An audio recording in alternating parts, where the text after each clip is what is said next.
Okay, so here's our second segment.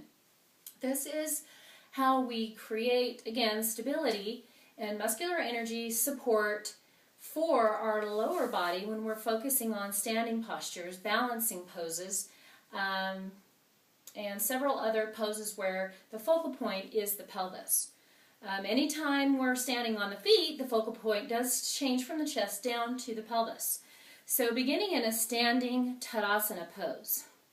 Okay, often several yoga disciplines bring the feet all the way together. Please notice the angle from my ankles all the way up to my hips. That's quite a severe angle and creates imbalance in the difference between the inner leg and the outer leg. The optimal position for the feet is a few inches apart. There are two little valleys right here in the front of the hip that we want to keep and maintain instead of hunching or pressing the hips forward and losing that and overstretching these muscles. We want to keep a little bit of a dip in between the front of the thigh.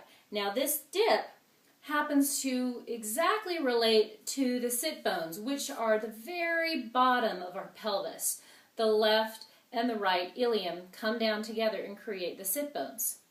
They match up with these, which is exactly where we want our feet to be placed. Okay? Just like in the arm balancing setup, we'll revisit a little bit of that same principles here. We need to activate the toes. So just like spreading through the hands and the muscular energy it brings into the hands, the same thing with the feet. As the toes spread and expand, there's muscular energy that's being engaged at the sole of the foot. And actually we can create not only an inner arch of the foot, but an outer arch of the foot, which creates balance in the lower leg. Okay? As we spread and lift those toes, stretch them out forward and place them back down onto the mat. Okay? With this stability, we have a pretty good setup from the feet beginning to climb up the legs. Just like the arms, we don't want to lock out the elbows. We don't want to lock out the knees. Locking out the knees takes the muscular energy that we've worked towards and stops it completely. Okay? So we want to keep a little soft bend in the knee, and of course keeping the dips here. You'll notice how that creates a really pretty steady line from the ankles to the knee all the way up to the hip. Now what it does start to create as we press those thigh bones back and keep the pockets here, a little curve in the low back. Now a curve is important to keep and maintain. Most of us have a really bad problem with our low back not having a curve and having quite a slouch and a flattening to the lumbar spine. So keeping that is fine. We just need to make sure the front of the body engages. And notice how I can pull that back just a little bit and it kind of neutralizes it. This is the foundation for all of our standing poses. Now, beyond that is that same spiraling action or rotation or expansion that we find in the shoulders. To find that in the lower leg, it is a little bit different because when we expand this way with our arms, we expand the front of the body. But when we expand with the feet, okay, because it's always hands or feet that are the starting point for rotation. If we rotate somewhere other than that, it's probably the knee, which is not meant to do that type of rotation. It's only a hinge joint. Okay? So in the feet, it's going to be the inside of the heel that this energy begins. As the feet are rooted, we have 4 corners to the hand and 4 corners to the feet. Inner ball, inner heel. Outer ball, outer heel. When those are even and placed onto the floor, stuck to the sticky mat in their ideal placement, then we can take those inner heels and they reach back. Notice what happened when I just did that. Here's rotating forward with my inner heels. They're trying to reach their energy towards the toes, or my inner heels are trying to reach back. Okay, see it from the side. Inner heels spin forward, inner heels spread back. So we're looking for expansion here, whereas the upper rotation is creating expansion here. So that's where we come into this posture. Ideal, opposed to this posture, opposite. Okay? So finding the expansion here. Let's come into a crescent lunge or balancing lunge. I do everything left foot first. Our right legs in most everybody in society, the right leg, right side is predominantly overdeveloped. And it's important to balance that. And even though we might do the right leg first, it still ends up getting just the same amount of development as the left side, which means it's still predominantly stronger. And we're not balancing if we do it that way.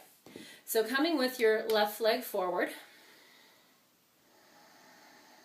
Okay, so from this position, even though our feet are separated, the feet still have to have all four corners active, either pressing down or reaching back with the back foot. Because notice my heel is not on the floor, I'm balancing on the ball of the foot. So the heel has to reach back. Okay, then we're going to muscularly engage the legs.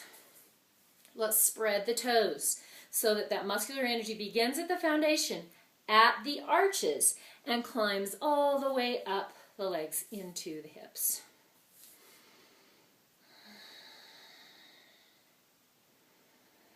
Into that focal point.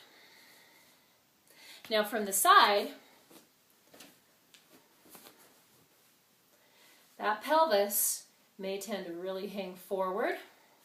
Okay, and if we lifted up the chest, there's that big low back curve.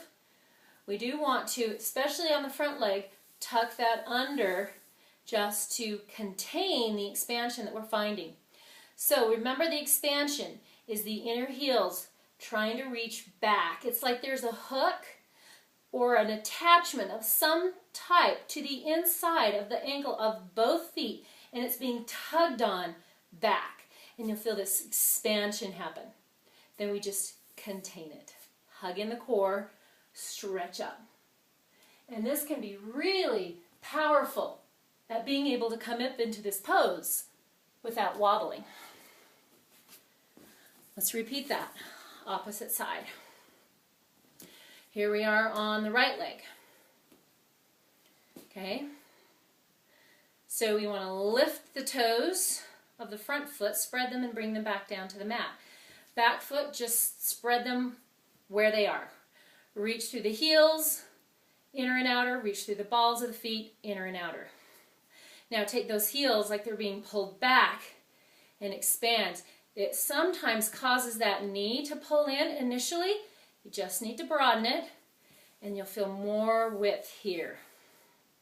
Okay? And then we're going to tuck this front leg under just slightly, lifting the hip off the heel or the thigh, and hug in your core. Stretch up. And again, noticing, come down, come back up. Come down, come back up. When the feet are really strong and stable like that, there's not so much of the, balance shifting that we can do in that pose. Then we can come down onto the hands, step back to high plank, activate the arms, reaching the chest forward, slowly lower, curl up, keep the neck long, down dog.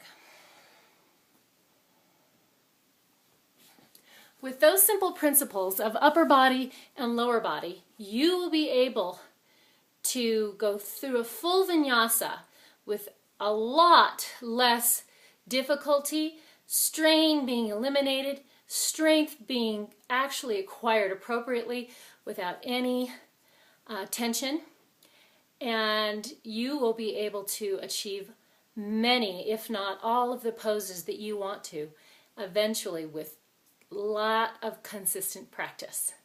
Thanks.